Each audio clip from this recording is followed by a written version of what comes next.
Hi guys, welcome to SQL sessions. SQL, as it stands for Structured Query Language. Let's evaluate what the words in SQL are in detail. So first we have the structured, which is defined as organized or having a definite predetermined pattern. Then we've got query.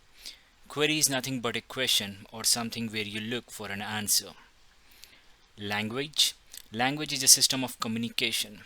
Now here, remember, we are not talking to people, but we are talking to a machine or a computer. To explain this further, let me take an example. So check this out. So I have a statement, balance account. It doesn't mean anything. If I text this to a banker or to anyone who has details on my account, they won't understand this question because it makes no sense. First of all, it doesn't look like a question. It looks like a statement, and also it doesn't mean anything. But if I change it to something like this, like what is the balance in my account, now this is a proper question. So if I text this to my banker or to a machine which understands normal English, then it could kind of give me an answer which would be proper. So this is what a structured query language is. So you ask questions in a structured mean way which a machine can understand. Now apart from that, what SQL can also do is retrieve data, that is same as getting answers. It can also insert records. It is also used to update records. You can also delete any record that you want. Apart from this, you can also create new tables, drop tables, set permissions, and stuff like that. Now, to understand this SQL in detail, it's important for us to understand few common terms that we use a lot while writing SQL queries. So first thing is database. Database, it's an organized collection of data. Simply put, it's a collection of tables, and also it's referred as DBMS, that is Database Management System. Now what's a table? Table is a collection of data in the form of rows and columns. You can see an example at the bottom where I have a small table with 3 fields in it. Fields are the headers of the columns or the columns itself. So I have got 3 columns: name, city, and age. So those are referred as fields. And this table has also got 4 records. So if you see, there are 5 rows, but the first row is the header of the column, so you don't include that, and you have the next 4 rows as records. So record for name A, for B, C, and D. So there are 4 records and 3 columns and 3 fields. Now let's come to the next question. Where do we use SQL? So SQL is used everywhere. Every company which has got data in it, they use SQL, as this is the language to talk to the database. And these days we use databases like SQL Server, MySQL, and so on. So Access as well.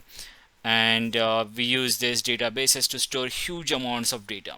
So companies like Twitter runs everything on SQL, Netflix, Uber, LinkedIn, Amazon. A prime example of Amazon is that when you search something in a search box, then what you're actually doing is you are querying the data. So you're asking a question, and that question goes to the database. It fetches the answer for the things related to your search, and it displays the output on your web browser. So that's how SQL works in real life. Now, people who already know SQL, they know where to use SQL. But people who are just getting started or have heard the word SQL a lot of time, and they want to understand it better where it can be used, what I tell you is it's nothing different than what you already been using if you are a data analyst, if you are a financial analyst, or any kind of analyst. So you might already be using things like filter. If you use Excel, then you might be using things like this: filter, advanced filter, VLOOKUP, pivot table, and so on. You might use pivot tables to create summary by aggregating columns with numbers in it, and you might use VLOOKUP, which is something like we use joins in SQL. You might use filter and advanced filter to kind of filter out the data based on some criteria. So those all things can be done by SQL. And the purpose of this course is to leverage the existing knowledge of Excel and build upon a strong understanding of Excel. So this course will teach you to understand and learn SQL by relating it with Excel. It's easy to learn something by relating it with something that you already know. This course is designed in such a way that if you know pretty little basics of Excel, you can easily relate it. In fact, it's structured in a way that we would start with Excel data and see how we use filter to extract the information from Excel. Then we write SQL queries to do the same thing. This is the way I learned SQL, and it got me up to speed very quickly. So if you're not well versed with Excel, then it makes sense to take our basic Excel tutorial, which is laid out in a very simple way. And finally, what you get when you subscribe to this course: once you subscribe to this course, you will get the data that I'm working on and all the related tables to work with it. So all the data that's being used in the video, you will get the data emailed to you, and whenever there is a new addition in the data, you will get that alert as well. You can download the data and you can just practice it by seeing in the video. And this is the beginning, and the existing list of videos will keep increasing as time progresses, and I will keep adding new videos based on requests. So whenever there is a new video added, you would be alerted and you can watch it and learn from it. And also the relevant data will be sent to you by email. There will be a lot of challenges and quizzes posted where you can download the data and try them as a project study.